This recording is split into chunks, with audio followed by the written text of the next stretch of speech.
അടുത്തൊരു theorem, the linear congruence AX congruent B modulo M is solvable എന്ന് വെച്ചാൽ അതിനൊരു സൊല്യൂഷൻ ഉണ്ടാവും if and only if D divides B, where D എന്ന് പറയുന്നത് D is equal to GCD of A and M.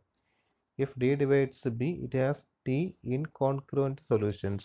Congruent അല്ലാത്ത എത്ര solutions ഉണ്ടാവും? D solutions ഉണ്ടാവും. അപ്പോൾ തിയറം എന്ന് പറയുന്നത്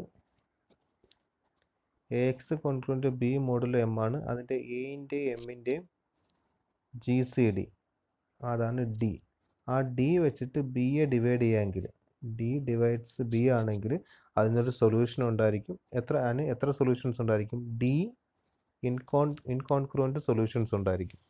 അപ്പോൾ AX കോൺഗ്രുവൻ്റ് B മോഡുലോ എമ്മിനകത്ത് എൻ്റെയും എമ്മിൻ്റെയും GCD, ആ GCD വെച്ചിട്ട് ബിയെ ഡിവൈഡ് ചെയ്യാമെങ്കിൽ അത് സോൾവബിൾ ആയിരിക്കും. അതിന് എത്ര സൊല്യൂഷൻസ് ഉണ്ടായിരിക്കും? D ഇൻകോൺഗ്രുവൻ്റ് മോഡുലോ സൊല്യൂഷൻസ് ഉണ്ടെന്ന് പ്രൂവ് ചെയ്യും. അപ്പോൾ ആദ്യം തന്നിരിക്കുന്ന കണ്ടീഷൻ എടുത്ത് എഴുതുക. പ്രൂവ് ചെയ്യാനായിട്ട് നമ്മൾ ആദ്യം ചെയ്യുന്നത് തന്നിരിക്കുന്ന കണ്ടീഷൻ എടുത്ത് എഴുതുക. തന്നിരിക്കുന്ന കണ്ടീഷൻ എന്നുള്ളത് AX congruent B modulo M. AX congruent B modulo M എടുത്ത് എഴുതുക. അതിൻ്റെ മീനിങ് എന്ന് പറയുന്നത് M divides AX minus B. M divides AX minus B ആകുമ്പം AX മൈനസ് B എന്ന് പറയുന്നത് എമ്മിൻ്റെ മൾട്ടിപ്പിൾ ആവും. That is AX minus B is equal to MY എന്ന് വരും. ഫോർ സം Y എന്ന് വരും. ഈ Y എങ്കിൽ ലെഫ്റ്റ് സൈഡ് എടുത്തിട്ട് B എങ്കിൽ റൈറ്റ് സൈഡിൽ കൊണ്ടുപോകുക. That is AX minus MY is equal എന്തായിട്ട് മാറും? B ആയിട്ട് മാറും. അപ്പം ഇതിനകത്ത് ഈ ഇക്വേഷൻസ് എന്ത് ഇക്വേഷനാണ് വരിക? ഇതെന്ന് പറയുന്നത് ഡയഫാൻറ്റിയൻ ഇക്വേഷനാണ്. നമ്മൾ കഴിഞ്ഞ സമയം പഠിച്ചിട്ടുണ്ട്. ലീനിയർ ഡയഫാൻറ്റിയൻ ഇക്വേഷനാണ്, LDE എന്ന് പറഞ്ഞ് പഠിച്ചിട്ടുണ്ട്. AX minus MY is equal to B എന്ന് പറയുന്നത്. അപ്പം ഇത് ലീനിയർ ഡയഫാൻറ്റിയൻ ഇക്വേഷൻ വരും. പിന്നെ നമ്മൾ നേരത്തെ പഠിച്ച റിസൾട്ടുകൾ അപ്ലൈ ചെയ്തിരുന്നാൽ മതി. ലീനിയർ ഡയഫാൻറ്റിയൻ ഇക്വേഷൻ നമ്മൾ ഇവിടുത്തെ അൺനോൺസ് എന്ന് പറയുന്നത് ഏതൊക്കെയായിരുന്നു? അൺനോൺസ് എന്ന് പറയുന്നത് എക്സും വൈയും വരാം. അൺനോൺസ് എക്സും വൈയും വരും. എക്സും വൈയും ഇൻഡിജേഴ്സ് വരാം. അപ്പം ആ ലീനിയർ ഡയഫാൻറ്റിയൻ ഇക്വേഷൻ പഠിച്ചതിനകത്ത് പഠിച്ച റിസൾട്ടാണ് ഇത്. എപ്പോഴാണ് സോൾവബിൾ ആവുക? സോൾവബിൾ ആവുന്നത് ഈ എൻ്റെയും എമ്മിൻ്റെയും GCD, ദാറ്റ് ഈസ് എയുടെയും എമ്മിൻ്റെയും GCD എന്തിനെ ഡിവൈഡ് ചെയ്യണം? ബിയെ ഡിവൈഡ് ചെയ്യണം. That is D divides B ആണെങ്കിൽ സോൾവബിൾ ആവുമെന്ന് പറഞ്ഞ് നമ്മൾ കഴിഞ്ഞ സമയം പഠിച്ചായിരുന്നു. ദാറ്റ് ഈസ് D എന്ന് പറയുന്നത് എൻ്റെയും എമ്മിൻ്റെയും GCD ആണ്. That is GCD of AM. അത് D കൊടുത്ത് ആ D എന്തിനെ ഡിവൈഡ് ചെയ്യുക? D ഡിവൈഡ്സ് B ആണെങ്കിൽ അത് സോൾവബിൾ ആയിരിക്കും. അതായത് നമുക്ക് പ്രൂവ് ചെയ്യാനുള്ളത്. അപ്പം ബൈ ലീനിയർ ഡയഫാൻറ്റിയൻ ഇക്വേഷൻ നമ്മൾ നേരത്തെ പഠിച്ച റിസൾട്ട്സ് അനുസരിച്ച് ഇത് സോൾവബിൾ ആയിരിക്കും. If and only if D divides B ആയിരിക്കും. പിന്നെ സൊല്യൂഷൻസ് വരുന്നത് ഏതൊക്കെയാണ് വരിക? അതിൻ്റെ സൊല്യൂഷൻസ് വരുന്നത് ഇതെല്ലാം കഴിഞ്ഞ സമയത്ത് നമ്മൾ പഠിച്ച റിസൾട്ടുകൾ. സൊല്യൂഷൻ വരുന്നത് X is equal to X0 plus M/D into ടിയും Y is equal to Y0 plus A/D into T എന്ന് വരും. ഇതായിരിക്കും അതിൻ്റെ സൊല്യൂഷൻസ് വരിക. അപ്പോൾ ടിയുടെ വാല്യൂ മാറുന്നതനുസരിച്ച് ഇൻഫിനിറ്റ്ലി മെനി സൊല്യൂഷൻസ് വരും. അപ്പോൾ ഏത് സൊല്യൂഷൻ നമുക്ക് വേണ്ടത്? X മാത്രം മതി. നമുക്കിവിടെ വേണ്ടത് മാത്രം മതി. തന്നിരിക്കുന്ന അനുസരിച്ച് നമുക്ക് X മാത്രം മതി. അപ്പോൾ എക്സിൻ്റെ വാല്യൂ കിട്ടുന്നത് എന്താ കിട്ടുക? X is equal to linear diophantine ഇക്വേഷൻ്റെ ഫോമിലോട്ട് മാറും. ഈ ഫോമിലോട്ട് മാറും. അത് സോൾവബിൾ ആവുന്ന D ഡിവൈഡ്സ് B ആകുമ്പോഴാണ് നമുക്ക് കിട്ടുന്ന സൊല്യൂഷൻ എക്സും വൈയും കിട്ടും. നമുക്കിവിടെ X മാത്രം മതി. അപ്പോൾ X is equal to അതിന് കിട്ടുന്ന ഫോം എന്ന് പറയുന്നത് ഈ ഫോമിലായിരിക്കും സൊല്യൂഷൻ വരിക. X is equal to X0 plus M/D into T എന്നുള്ള ഫോമിൽ കിട്ടും. ഇനി അടുത്തത് ഇതിനടുത്ത് നമുക്ക് പ്രൂവ് ചെയ്യാനുള്ളത്. അപ്പോൾ അതിൻ്റെ സൊല്യൂഷൻസിൻ്റെ ഫോം ഇതായിരിക്കും. X is equal to X0 plus M/D into T ആയിരിക്കും. X0 എന്ന് പറയുന്നത് അതിൻ്റെ ഏതെങ്കിലും ഒരു സൊല്യൂഷൻ കിട്ടിയിരുന്നാൽ മതി, ഒരു ആർബിട്രറി സൊല്യൂഷൻ. ഇത് നമുക്ക് പ്രൂവ് ചെയ്യാനുള്ളത് ഇതിന് D ഇൻകോൺഗ്രുവൻ്റ് സൊല്യൂഷൻസ് ഉണ്ടെന്ന് പ്രൂവ് ചെയ്യാം. കോൺഗ്രുവൻ്റ് അല്ലാത്ത D സൊല്യൂഷൻസ് ഉണ്ടെന്ന് പ്രൂവ് ചെയ്യാം. അപ്പോൾ അതിനായിട്ട് സപ്പോസ് കോൺഗ്രുവൻ്റ് ആയിട്ടുള്ള രണ്ട് സൊല്യൂഷൻസ് എടുക്കുക. അപ്പോൾ ഏത് സൊല്യൂഷൻ എടുത്താലും അതിൻ്റെ ഫോം എന്ന് പറയുന്നത് ഈ ഫോം ആയിരിക്കും വരിക.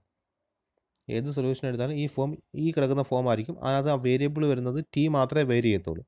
അപ്പോൾ അതിൻ്റെ രണ്ട് സൊല്യൂഷൻസ് എടുക്കുക. Let X1 and X2 be X1 X2 two congruent solutions ആയിട്ട് എടുക്കുക. അപ്പോൾ X1 X2 കോൺഗ്രുവൻ്റ് ആണെങ്കിൽ X1 എന്ന ഫോം എന്തായിരിക്കും? X1 ഈസ് ഈക്വൽ ടു എല്ലാത്തിൻ്റെ ഫോം ഈ ഫോം ആയിരിക്കും. X0 പ്ലസ് M/D ഇൻറ്റു ഈ കിടക്കുന്ന ഫോം ആയിരിക്കും അതിൻ്റെ സൊല്യൂഷൻ്റെ ഫോം വരിക. T മാറുമെന്നുള്ളൂ. അപ്പോൾ X1ഉം X2 രണ്ട് സൊല്യൂഷൻ ആണെങ്കിൽ X1 ഈസ് ഈക്വൽ ടു ഇവിടെ ഒരു T1 കൊടുക്കുക. X2 ഈസ് ഈക്വൽ ടു ഒരു T2 കൊടുത്ത് അങ്ങനെ രണ്ട് സൊല്യൂഷൻസ് വരും. ഇത് രണ്ടും കോൺഗ്രുവൻ്റ് ആണെങ്കിൽ X1 congruent X2 modulo M വരും.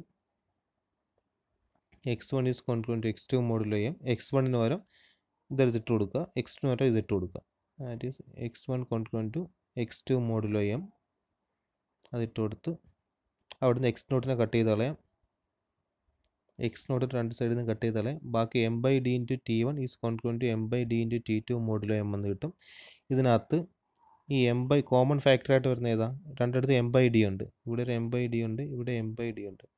അതും എമ്മും ആയിട്ടുള്ള അത് എം ബൈ ഡി കട്ട് ചെയ്ത് കളയാം. That is M by D രണ്ടിടത്തു നിന്നും കട്ട് ചെയ്ത് കളയാം. കട്ട് ചെയ്ത് കളയാൻ ബാക്കി T one is congruent to T two modulo ഇത് ബൈ എന്ത് കിട്ടും?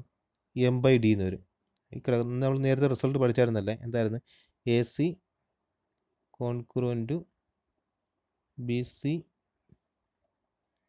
മോഡുലോ എം ആണെങ്കിൽ A congruent to B modulo M by D എന്ന് പറഞ്ഞ റിസൾട്ട് നേരത്തെ പഠിച്ചില്ലായിരുന്നു. ഡി എന്ന് പറഞ്ഞാൽ എന്തായിരുന്നു?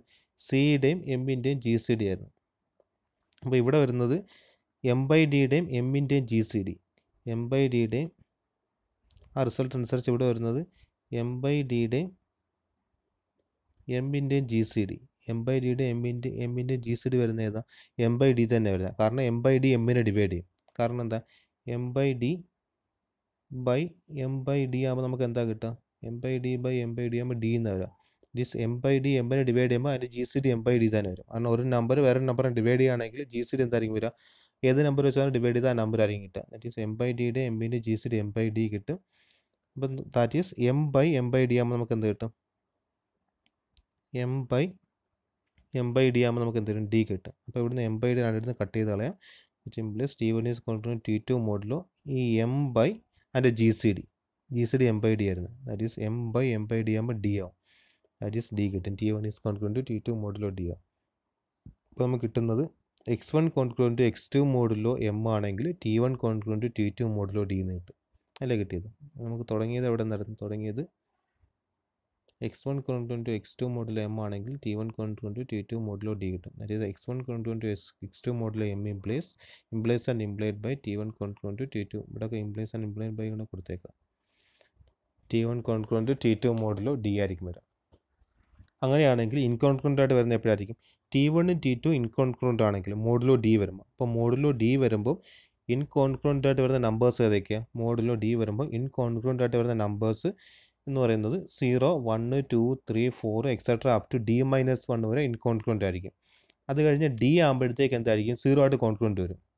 അടുത്ത D+1 ആകുമ്പോൾ എന്തായിട്ട് കോൺക്രൂവൻ്റ് ആവും? 1 ആയിട്ട് കോൺക്രൂവൻ്റ് ആവും. അപ്പോൾ അതിനകത്ത് ഡി ആയിട്ട് ഇൻകോൺക്രൂവൻ്റ് ആയിട്ട് വരുന്ന നമ്പേഴ്സ് ഏതൊക്കെ വരിക? 0, 1, 2, 3 എക്സെട്ര അപ് ടു D-1 വരും. അപ്പോൾ അപ്പം ഇത് രണ്ട് ഇൻകോൺക്രൂവൻ്റ് ആണെങ്കിലും T1 T2 ഇൻകോൺക്രൂവൻ്റ് ആണെങ്കിൽ X1 X2 എന്തായിരിക്കും? ഇൻകോൺക്രൂവൻ്റ് ആയിരിക്കും. അപ്പോൾ ഇതിനകത്ത് ഇൻകോൺക്രൂവൻ്റ് ആയിട്ട് എത്ര സൊല്യൂഷൻസ് ഉണ്ട്? ഡി സൊല്യൂഷൻസ് ഉണ്ട്. 0, 1, 2, 3 എക്സെട്ര അപ് ടു എവിടം വരെ വരും? D-1 വരെ വരും. അപ്പം ഇതിനകത്തും ഇൻകോൺക്രൂവൻ്റ് ആയിട്ട് വരുന്ന എത്ര സൊല്യൂഷൻസ് കാണും? ഡി സൊല്യൂഷൻസ് കാണും. അപ്പം there are exactly D incongruent solutions modulo D എന്ന് വെച്ചാൽ ഇത് സാറ്റിസ്ഫൈ ചെയ്യുന്നത് ഈ റൈറ്റ് സൈഡ് സാറ്റിസ്ഫൈ ചെയ്യുന്നത് എത്ര എണ്ണേ ഉള്ളൂ? ഡി എണ്ണം ഉണ്ട്. അത് ഏതൊക്കെയാണ് വരിക എന്ന് വെച്ചാൽ 0, 1, 2, 3 എക്സെട്ര അപ് ടു D-1 വരും. Therefore the linear concurrence is solvable as exactly D incongruent solutions given by എന്താ വരിക? x is equal to x naught plus m by d into t എന്നുള്ള ഫോം വരും. ആ t ഏതൊക്കെ വരാം? 0 to എവിടം വരെ വരാം?